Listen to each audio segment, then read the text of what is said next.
Maka malaikat maut turun ke sini. Makanya ketika sakaratul maut sudah datang, maka yang baca Quran hentikan. Kenapa? Oh, memang gitu ya. Jangan semakin kenceng. Ayo Pak, insya Allah Pak, gitu. Al-Baqarah Pak, Al-Baqarah Pak. Al-Kahfi, Al-Kahfi. Enggak lah. Yang baca Quran berhenti dulu. Kemudian digantikan dengan kita mentalkin. Antum agak ke sana dikit.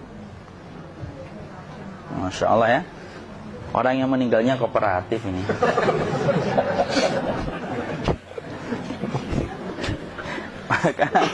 maka agak kesini ya. Maka disunahkan kita untuk mentalkinnya. Nanti ketika mentalkin jangan terlalu sering, jangan terlalu membebani.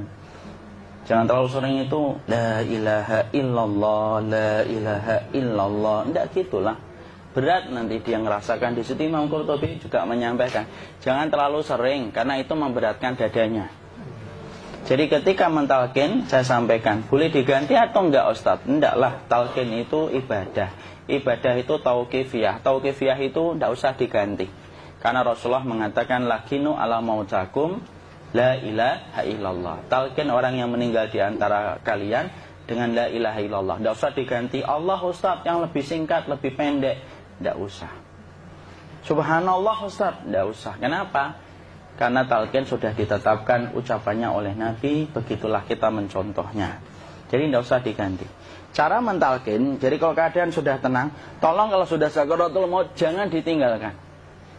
Karena sesungguhnya pertempuran setan itu pada detik-detik kematian semacam ini. Dan betul-betul berusaha untuk menjadikan dia murtad. Nanti makanya di situ di buku nanti dibahas kan, pertempuran setan itu sampai detik-detik orang mau mati itu sudah ayo kufur, murtad aja tuh, kamu sakit kan? Nah, itu kayak gitu. Makanya jangan ditinggal. Capek gitu kok nggak meninggal gitu ya. Udah gantian mas. Dan jangan kemudian meninggalkannya. Mangkat dulu gitu. Enggak lah, janganlah. Terus ditampingi terus. Kalau bisa ya sudahlah, berikan waktunya kita untuk sementara waktu itu betul-betul berkhidmah kepada orang yang kita cintai terakhir kalinya. Cara kita kemudian mentalkin adalah, yaitu adalah di sebelah kanannya la ilaha illallah. Biarkan dia mencerna dulu, tidak usah buru-buru kemudian kita langsung nimpali lagi. Dia mencerna dulu sembari kita doakan, peluk, ya Allah dimudahkan gitu.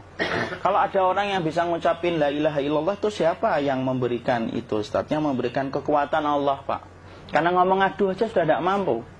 Makanya Allah berfirman dalam surat Ibrahim, yusabbitullahu alladhina amanu bil qawli tsabit fil hayatid dunya wa fil akhirah. Allah teguhkan perkataan orang yang beriman dalam kehidupan dunia dan akhirat. Dunia itu ya ketika menjelang kematiannya. Makanya dia bisa ngomong la ilaha illallah. Sebenarnya ngomong aduh aja udah gak mampu. Kalau bisa ngomong, dia pasti ngomong aduhnya dulu.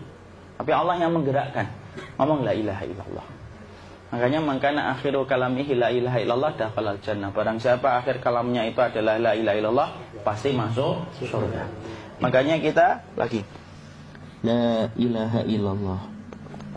Dah. Cara dulu. Enggak usah minta diburu-buru ya. Enggak usah gini. Ayo la ilaha illallah. Ayo.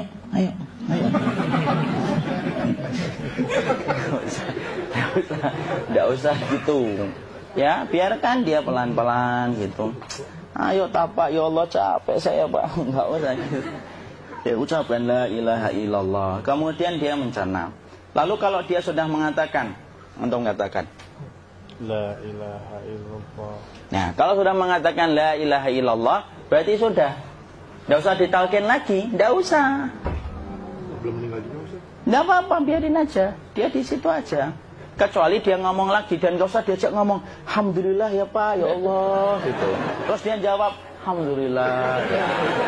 Itu berarti ucapan terakhirnya alhamdulillah. Atau ketika habis ditalkin la ilaha illallah, dia ngelihat air. Nah, itu berarti ucapan terakhirnya air.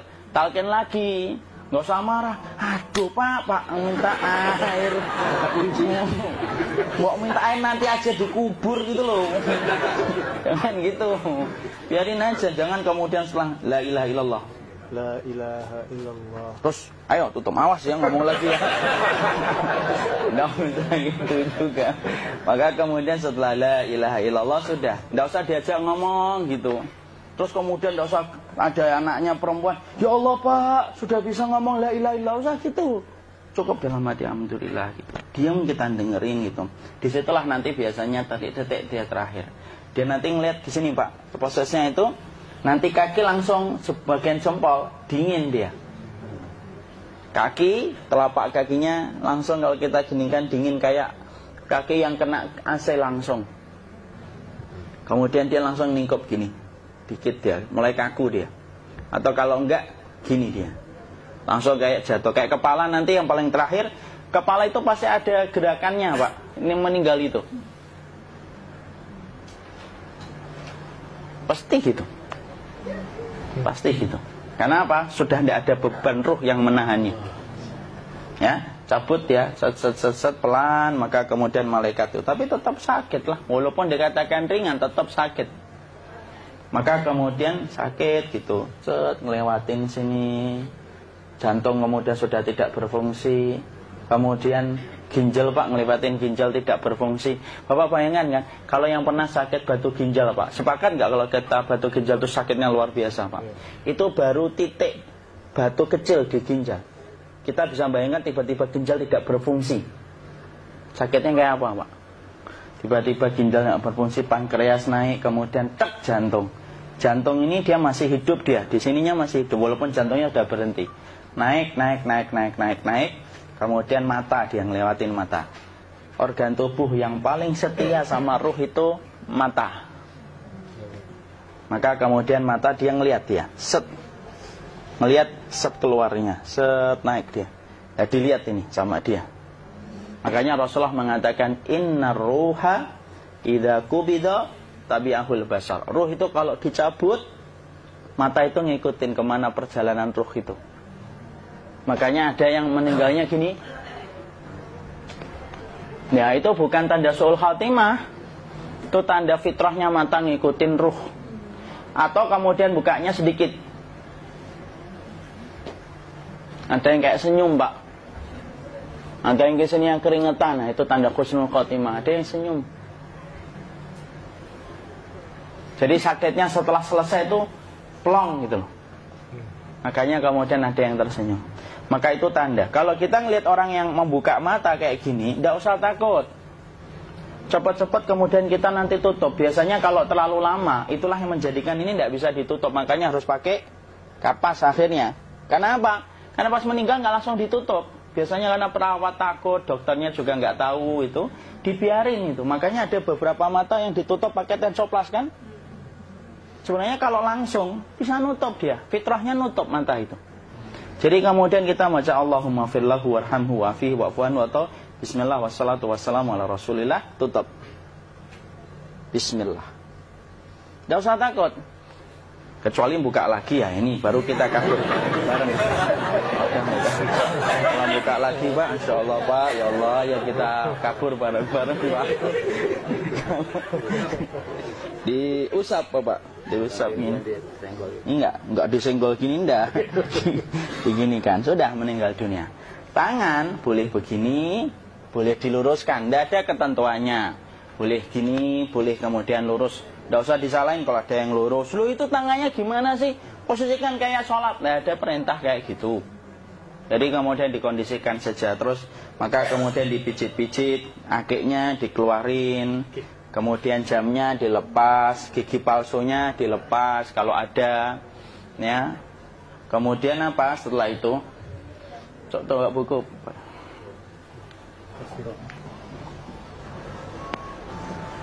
Kemudian kalau bisa awal-awal kemudian taruh buku atau sesuatu yang agak berat di perutnya ketika baru meninggal dunia.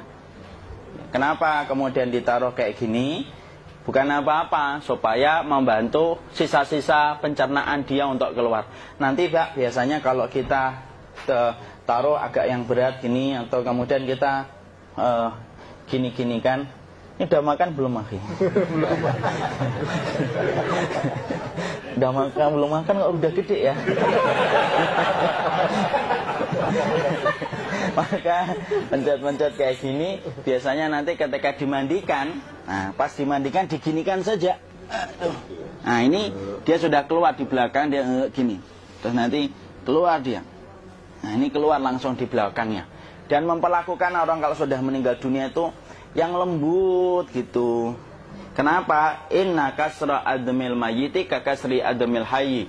Mematahkan tulangnya ketika orang sudah meninggal dunia itu lebih dia rasakan sakit ketika mati daripada ketika masih hidup. Tuh Islam itu sampai sama orang mukmin itu kalau sudah meninggal aja sampai selembut itu. Kok hidup kasar itu kebangetan dia jadi orang itu. Mau sampai orang mati itu kemudian disuruh yang lembut, kalau ada aib disuruh nutup, tidak boleh diceritain. Misalkan di belakangnya beliau ini ada tompel, gagah-gagah tompelnya gede gitu. Tidak boleh cerita, Masya Allah loh. Sampai segitunya sunnah itu, ngajarin kita untuk nutup aib. Kalau ada orang belajar sunnah sukanya buka aib, nyari-nyari kesalahan orang. Sunnah yang mana dia pelajari itu, saya bingung. Makanya kemudian gini, setelah selesai, maka kemudian tutup dengan kain. Maaf ya, Ki. Ya. Nanti kalau nggak kuat napas ngomong ya. Maka ditutup kayak gini, ditempatkan kemudian jangan di tanah, tapi di atas dipan. Karena apa? Syekh Abu Malik Kamal Said Salim dalam Sahih Fikih Sunnah menyampaikan supaya tidak cepat busuk. Dia taruh di atas. Kemudian ditutup pakai kain apa saja, ya, sembari nanti kita mempersiapkan tempat mandinya, tempat kafannya dan yang lain sebagainya. Maka kemudian kalau ada yang datang boleh dibuka. Kemudian kita mencium ininya apa? Kemudian keningnya. Kemudian kita berdoa, nutup lagi kayak Rasulullah ditutup. Kemudian yang datang terakhir itu salah satunya Abu Bakar. Dibuka kemudian beliau, ya Allah ya Rasulullah, engkau adalah orang yang percaya hidup dan matimu, dan tidak mungkin Allah itu mematikan engkau 2 kali ya Rasulullah. Maka kemudian ditutup kembali. Saat itu para sahabat dalam keadaan mendung semuanya. Maka disitulah kita lakukan kayak gini. Ditutup gini Ustaz ya. Kasihan tidak bisa napas, insya Allah tidak butuh napas lagi. Jadi kemudian kita semacam ini kita persiapkan apa yang bisa kita lakukan. Nah itulah proses kematian dari sakit, sakaratul maut sampai kematian.